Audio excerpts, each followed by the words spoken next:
खबर आपको बता दें, शौविक चक्रवर्ती पर अब एनसीबी का शिकंजा कसने जा रहा है। ड्रग पैडलर जैद से शौविक का सीधा कनेक्शन सामने आया है। ड्रग पैडलर को एनसीबी ने गिरफ्तार किया। ड्रग्स के लिए शौविक ने फोन किया था, यह बात जैद ने कही है। बल्कि जैद ने, अगर मैं साफ शब्दों में कहूं तो यह कहा है कि शौविक चक्रवर्ती ड्रग्स का रेगुलर कस्टमर था। यह सीधे तौर पर जैद ने नाम लेकर शौविक चक्रवर्ती का कहा है। और अब शौविक चक्रवर्ती की मुसीबतें बढ़ने जा रही है और यह भी हो सकता है कि शौविक चक्रवर्ती की गिरफ्तारी हो जाए, एनसीबी गिरफ्तार कर ले शौविक चक्रवर्ती को। श्वेता वर्मा और अभिषेक शर्मा हमारे दो संवाददाता इस वक्त मेरे साथ लाइव जुड़ रहे हैं। मैं सीधा उन्हीं के पास चल रहा हूं। अभिषेक, सीधे तौर पर गिरफ्तारी की तलवार है इस वक्त शौविक चक्रवर्ती को, क्योंकि डायरेक्ट कनेक्शन एस्टेब्लिश हो रहा है। जैद, जिसको कि एनसीबी ने गिरफ्तार किया है, वो सीधे तौर पर कह रहा है कि शौविक रेगुलर कस्टमर था ड्रग्स का।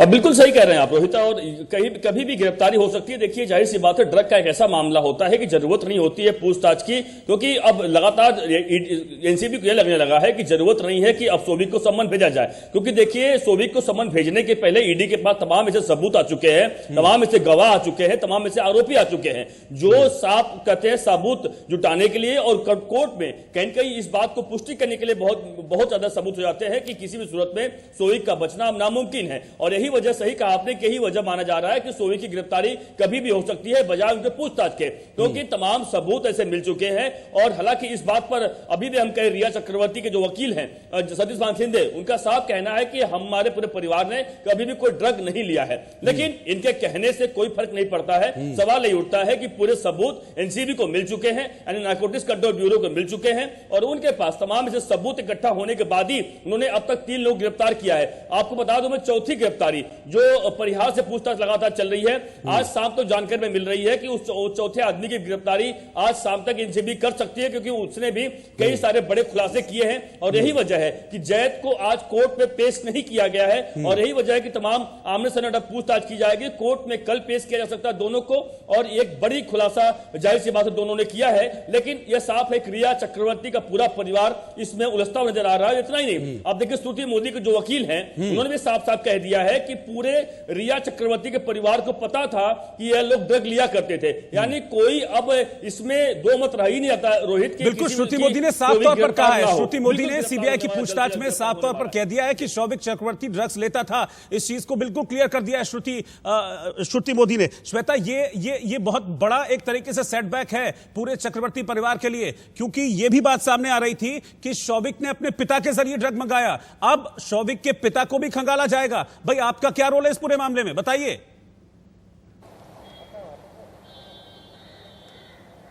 जी बिल्कुल, देखिए, जहां तक बात रही शौविक चक्रवर्ती के, उनके व्हाट्सएप कॉन्वर्सेशन सामने आए हैं, जिसमें शौविक चक्रवर्ती डैड, माल जैसे ये सब शब्दों का प्रयोग करते हुए नजर आ रहे हैं। और आपको बता दें, न केवल सीबीआई, अब एनसीबी का भी शिकंजा ज्यादा कसता जा रहा है चक्रवर्ती परिवार पर। इस वक्त हम एनसीबी के दफ्तर के ठीक सामने बाहर मौजूद हैं, और आपको बता दें, ये जो दफ्तर है, इसी दफ्तर में अब जो ड्रग पेडलर हैं, देखिए 10 ड्रग पेडलर के नाम सामने आ रहे हैं, लेकिन उनमें सबसे महत्वपूर्ण ड्रग पेडलर हैं गौरव आर्या, उसके बाद है बासित परिहार। और अभी इसके अंदर जो आप मौजूद देखेंगे, इस ऑफिस में जिनका इंटरोगेशन चल रहा है, वो यहाँ पर, अब गौरव आर्या को 2 दिन बुलाया गया था, आज बासित परिहार मौजूद है और उनके साथ जैद मौजूद हैं। सूर्यदीप मल्होत्रा, ये कुछ चुनिंदा ऐसे नाम हैं जिनके ड्रग पेडलिंग से बहुत ही कड़े तार जुड़े हुए हैं। ये सबसे ज्यादा नाम उछलकर सामने आ रहे हैं, ना केवल इस साल से, 2017 से लेकर 2020 तक ये कुछ ऐसे नाम हैं जो ड्रग सप्लाई करते थे। और इनका गिरोह ना केवल मुंबई गोवा तक है, जबकि ये दिल्ली तक है। और हमारे सूत्रों के हवाले से ये खबर मिली है कि ये जो भी ड्रग सप्लाई होता था, स्मगलिंग होता था, ये यूएसए कनाडा से भारी मात्रा में आता था, उसके बाद यहाँ पर आके सप्लाई होता था। इस वक्त जो शख्स अंदर पूछताछ के लिए बैठा है, एनसीबी जिससे पूछताछ कर रही है, वो है बासित परिहार और उसके साथ में जैद के बारे में थोड़ी जानकारी आपको दे देना चाहते हैं। जैद एक बैंड्रा वेस्ट में पॉश इलाके से बिलोंग करता है, वहां पे उसका एक फूड का रेस्टोरेंट, एक शॉप भी है। और ये माना जा रहा है कि जब वो ड्रग सप्लाई करता था, वो खाने के पार्सल के अंदर ड्रग सप्लाई करता था। और बैंड्रा में पॉश इलाके में रहने के साथ साथ ये हमें पता चला कि शौविक और रिया चक्रवर्ती चक्रवर्ती उनके साथ संपर्क में आए थे 2017 अच्छा, मुझे श्वेता मुझे एक चीज बताइए कि क्या ये अभी तक इस बारे में कोई जानकारी मिली है? जैसा कि आप बता रहे हैं कि जैद जो है ड्रग सप्लाई करता था और अब वो उसको गिरफ्तार भी किया जा चुका है, वो इस वक्त एनसीबी की उसको कस्टडी में उसको गिरफ्तार किया गया है। रिया और शौविक को उसने कब कब ड्रग्स दिए, क्या अभी तक इस बारे में कोई ट्रेल सामने आई है या इससे रिलेटेड कोई जानकारी सामने आ रही है?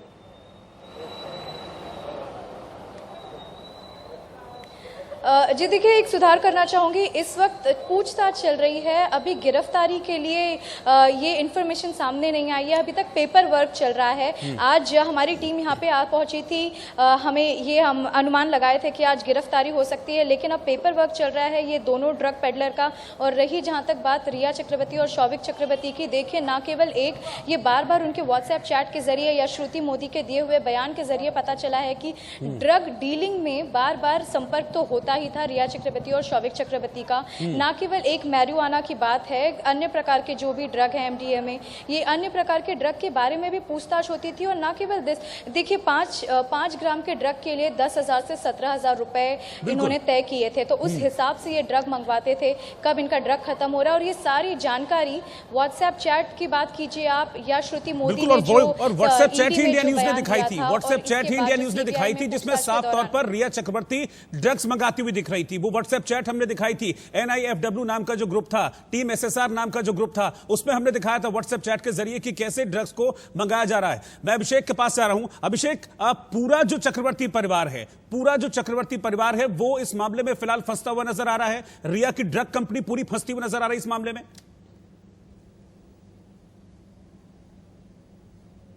बिल्कुल, इसमें एक नाम और जोड़ दूं आपको रोहित, इसमें एक नाम और आ गया जिसका नाम है सैमुअल मिरांडा, क्योंकि सैमुअल मिरांडा अब तक बच रहा था कि ड्रग से उसका कोई नियंत्रण नहीं है। रिया चक्रवर्ती एंड फैमिली के अलावा सैमुअल मिरांडा भी इसमें पूरी तरह फंस चुका है, उसका भी नाम एनसीबी के सामने आ चुका है, उसे भी एनसीबी बुलाने वाली है पूछताछ के लिए। बिल्कुल देखिए, तो साफ हो चुका है कि देखिए रिया चक्रवर्ती द्वारा कितना भी दुहाई दी जाए, बोला जाए कि नहीं ड्रग हमने कभी लिया नहीं है और ड्रग में कोई हमारा नियंत्रण नहीं है, उन्होंने साफ साफ बात को स्वीकार कर लिया था कि हाँ ड्रग, जो कि सुशांत के बारे में उन्होंने कहा कि ड्रग लेते थे, लेकिन सच्चाई तो यह है कि ड्रग लेते नहीं थे, बल्कि सुशांत को ड्रग दिया जाता था। यही कारण है कि सुशांत का जो परिवार है वह लगातार इसी बात पर जिक्र कर रहा है लगातार कि हमारे बेटे को जहर देकर मारा गया है, और जहर कुछ और नहीं बल्कि ड्रग जो है यही जहर है। और जाहिर सी बात है वास्तव में जानलेवा है, और ड्रग का जो धंधा है बहुत गंदा है। बिल्कुल, उस मामले की जांच सीबीआई भी कर रही है, उस मामले में एनसीबी भी जांच कर रही है, और एनसीबी अब ड्रग एंगल में जांच कर रही है, जिसके तहत अब बहुत सारे खुलासे हो रहे हैं। और ये पूरी की पूरी जो ड्रग कंपनी है, रिया और शौविक की ड्रग कंपनी,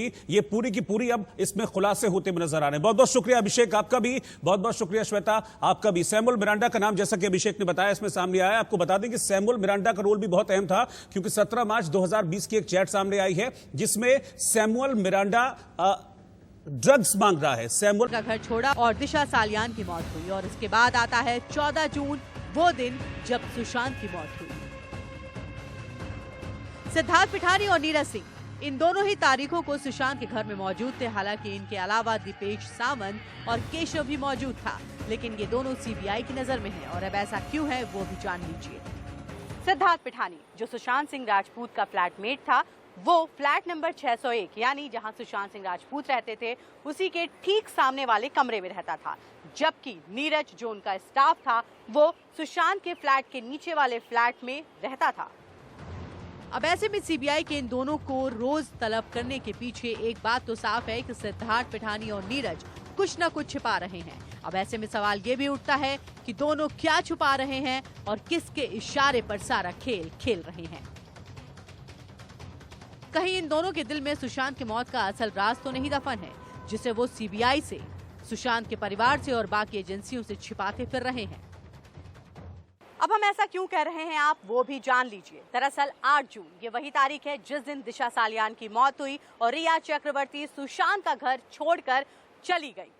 सिद्धार्थ के मुताबिक रिया के घर छोड़ के जाने के बाद सुशांत रिया को लेकर काफी फिक्रमंद थे, और वो बार बार सिद्धार्थ को रिया का हाल चाल जानने के लिए कह रहे थे। ये बातें तो सिद्धार्थ ने मीडिया को बताई, लेकिन सीबीआई को दिए बयान इससे अलग है। सिद्धार्थ ने सीबीआई को बताया कि 8 जून को रिया और सुशांत के बीच झगड़ा हुआ। रिया ने घर छोड़ने से पहले सुशांत के कंप्यूटर के 8 हार्ड डिस्क नष्ट करवा दिए। सारे हार्ड ड्राइव सुशांत की मौजूदगी में नष्ट किए गए। हार्ड ड्राइव नष्ट करने के लिए रिया ने आईटी प्रोफेशनल्स को बुलाया था। सिद्धार्थ ने कहा कि इस दौरान रिया भी कमरे में मौजूद थी। सिद्धार्थ के इस दावे की पोल सुशांत के घर में काम करने वाले एक स्टाफ केशव बचनेर ने खोल दी।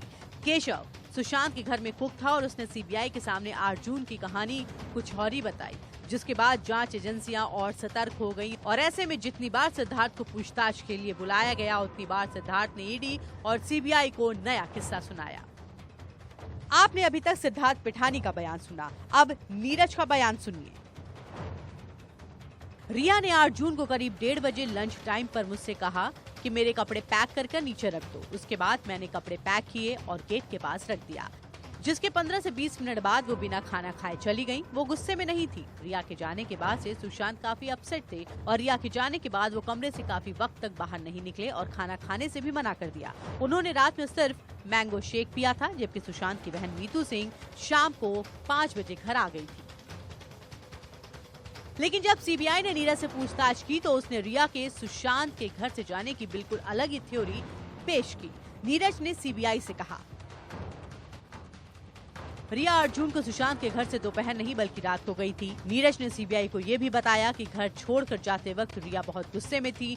उस रात रिया को सुशांत के घर से ले जाने के लिए उनका भाई शौविक आया था। रिया रात में बिना डिनर किए घर से चली गई थी। रिया के जाने के बाद सुशांत पूरे टाइम अपने कमरे में